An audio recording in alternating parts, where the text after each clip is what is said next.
Et nous avons reçu un mail de Marceline de Haroué. Yorana Lolo. Yorana Marceline. Pourrais-tu avoir une pensée pour Boris Leontiev et son équipe dont c'est la date d'anniversaire de la disparition aujourd'hui? Oui, 15 ans jour pour jour, le 23 mai 2002. Alors citons immédiatement les victimes de cette disparition. Boris Leontiev donc, accompagné de Lucien Kimitete, Ferfin Opou Besser, Arsène Touairao et leur pilote Gilbert Kelly. Des noms qu'il ne faudra jamais oublier car cette histoire reste un véritable mystère.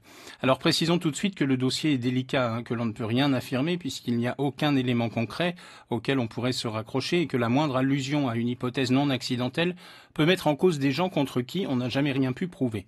Au-delà de toute polémique, c'est donc surtout un devoir de mémoire que nous devons tous avoir pour ces disparus, en tête desquels deux leaders politiques majeurs qui, à l'époque, avaient le vent en poupe et dont la popularité grimpait.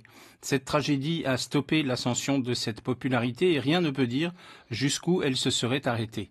Boris et Lucien étaient-ils les hommes providentiels qui auraient permis un renouveau politique ? Beaucoup le pensent, il reste en effet dans l'inconscient collectif cette certitude que les choses auraient pu bouger grâce à eux.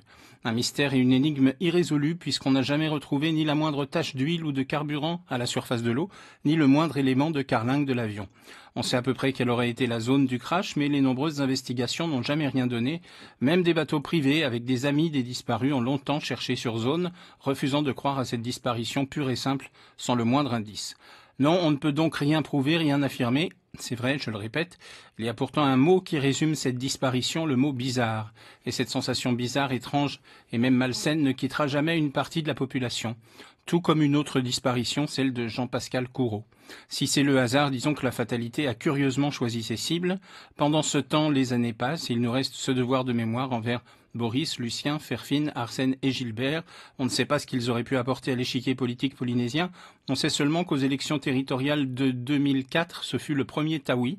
Et vous vous souvenez de la date, c'était le 23 mai 2004, 2 ans, jour pour jour après le crash, comme un clin d'œil du destin. Et c'était De quoi je m'y mêle avec Lolo.